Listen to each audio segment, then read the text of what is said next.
beautiful upon the mountains are the feet of the messenger who announces peace, who brings good news, who announces salvation, who says to Zion, your God reigns. In the name of the Father, and the Son, and the Holy Spirit.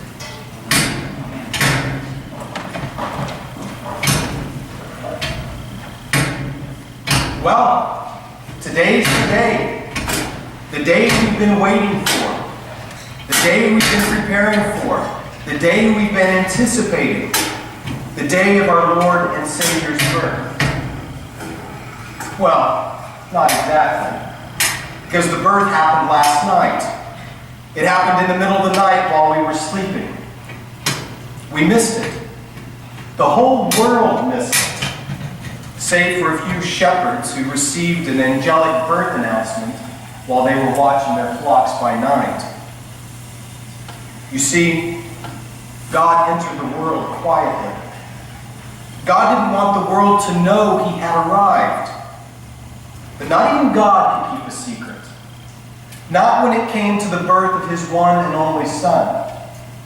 God just had to tell somebody. And look who he chose. Some homeless guys who lived out of doors, who worked at a job that nobody wanted, and who nobody was going to believe anyway. And so God's secret is safe, at least for the time being. But why would God want to keep his arrival on earth a secret? Because he didn't want to frighten us away. You see, something is wrong with us. Something is broken inside of us. And that something is something that only God can fix. But here's the problem. That something which is broken makes us terrified of God. So terrified that God has a hard time getting close enough to us to heal us with his gracious love and presence. It all began a long time ago with Adam and Eve, our first parents. In the beginning, God fashioned a man from the dust of the ground and breathed into his nostrils the breath of life. And this man, this Adam, became a living being. And yet, though he was alive, he was not yet human. Not fully in any case. We know this because God says of him, it is not good that the man should be alone. I will make a helper as his partner. God then fashions various animals from the same dust that the man had been fashioned from. But none were found to be adequate. It is not until God forms a woman that a suitable partner is found. It is not until there is both male and female that we have humanity. For it is in our maleness and femaleness, in our interrelatedness and our interdependence, that we human beings are able to fulfill our vocation to reflect God's glory.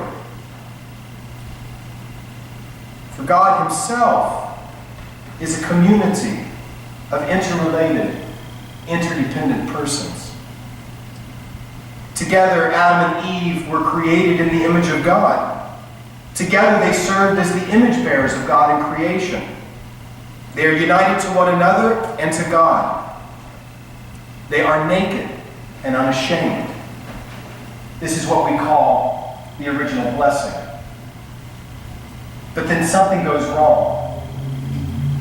Adam and Eve are in Eden, and the Lord has given them all the trees of the garden for food. All but one. They even have access to the tree of life. Yet in the end, they partake of the forbidden tree. The tree that promises the knowledge of good and evil. And something happens. Whatever it was that they ate, something about the fruit of that tree changed them, and not for the better. In an instant, their eyes are opened wide, and they become acutely, uncomfortably aware of their own nakedness, their vulnerability, their weakness, their dependency. And for the first time, they experience shame. They are naked and ashamed, and they cannot bear to be in one another's presence. For the presence of the other simply serves to make them all the more aware of their own nakedness. So they attempt to cover their shame. But fig leaves can only do so much. Now, at this point in our story, we must pause to make an observation. Notice, as of yet, God has not entered the scene. He hasn't arrived yet. This is important because it suggests that the guilt and shame our first parents experienced was not the guilt and shame of getting caught in the act. We all know about this. We all know what it's like to put our hands in the cookie jar and to hear the voice saying, "What are you doing?"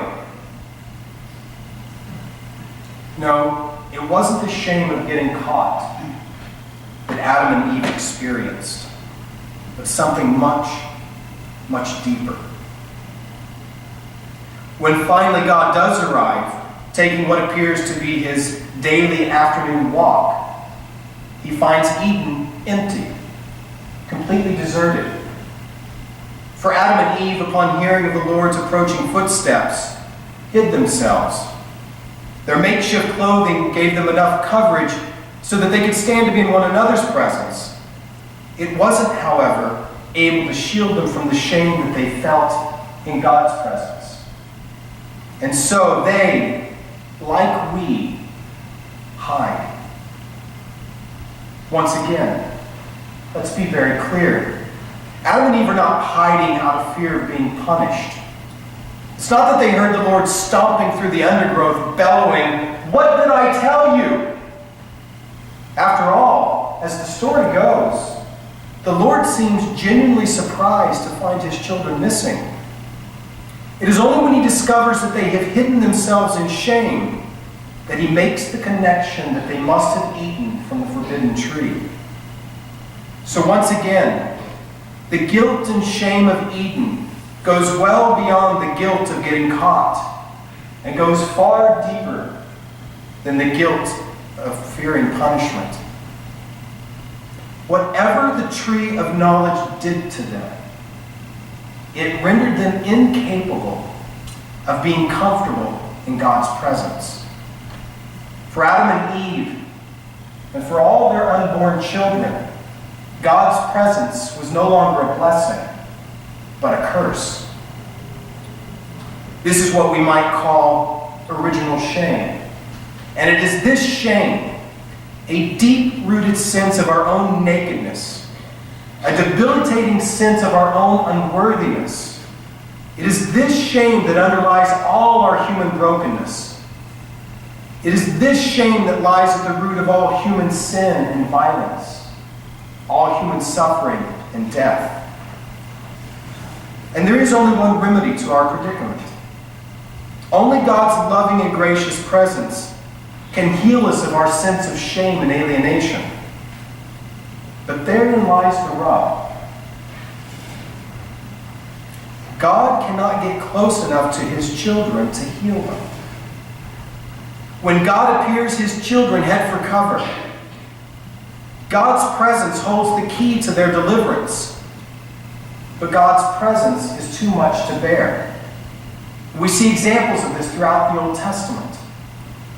For example, after the glorious exodus from Egypt, when the Lord rescued his people from their Egyptian taskmasters, he led them through the wilderness to Mount Sinai. There he enters into a covenant with his people. "I will be your God, and you will be my people." But the people are afraid. When they draw near to the mountain to ratify the covenant, they cry out to Moses, "You speak to us, and we will listen.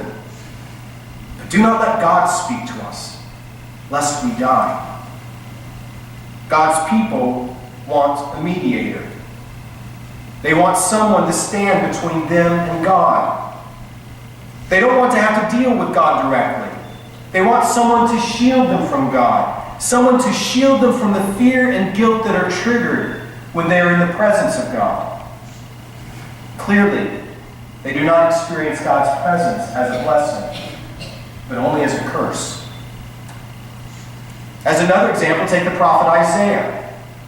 In Isaiah 6, the prophet is ushered into the heavenly temple, into the Holy of Holies, and there he sees the Lord sitting on a throne, high and lofty.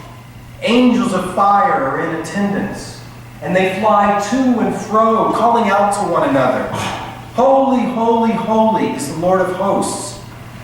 The whole earth is filled with his glory." It's a glorious vision, but it's one that Isaiah cannot enjoy. For when he finds himself in the Lord's presence, instead of reveling in the glory of God, all he can think about is his own sin and that of his people. "Woe is me! I am lost, for I am a man of unclean lips, and I live among a people of unclean lips." Once again, God's presence is experienced as a curse, not a blessing. And so God is faced with a dilemma. How can he draw close enough to his people to heal them of their shame and guilt when his presence reminds them all the more of their brokenness, when his love and grace trigger their own deep sense of unworthiness? It's a dilemma any parent can appreciate. You who are parents, how often have you gone to a child to love, to forgive, to comfort them, only to find that your presence seems to intensify their pain, their feelings of embarrassment, guilt, or shame? They need you, yet your presence is too much to bear. This is God's dilemma. So how did God resolve the dilemma? By slipping into our world under the cloak of humanity. Our reading from John says it all. The Word became flesh and dwelt among us. The Word who was with God in the beginning, and who is in fact very God of very God. This Word became flesh. More precisely, this eternal Word, through whom all creation came into being, this Word became a particular flesh and blood human being, Jesus of Nazareth, Son of Mary. This is the great mystery of the Incarnation. In Jesus, or better yet, as Jesus, God was able to draw close to humanity, close enough to heal us of our shame and guilt, and to remove whatever we have placed between ourselves and God. Had God appeared in all his glory, humanity would have scattered in fear. As it is, God's appearing in the garb of humanity made it possible for God to operate undetected in his creation, long enough at least to set in motion the redemption of humanity. But the mystery of the Incarnation is even greater.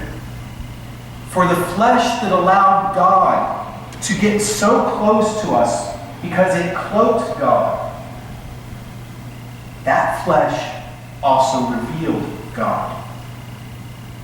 The Word became flesh and dwelt among us, and we have seen his glory, the glory as of a Father's only Son, full of grace and truth. The flesh of Jesus served both to conceal and to reveal God's glory.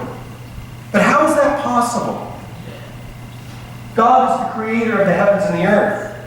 To become a creature within his creation, God had to empty himself. God had to humble himself. And yet,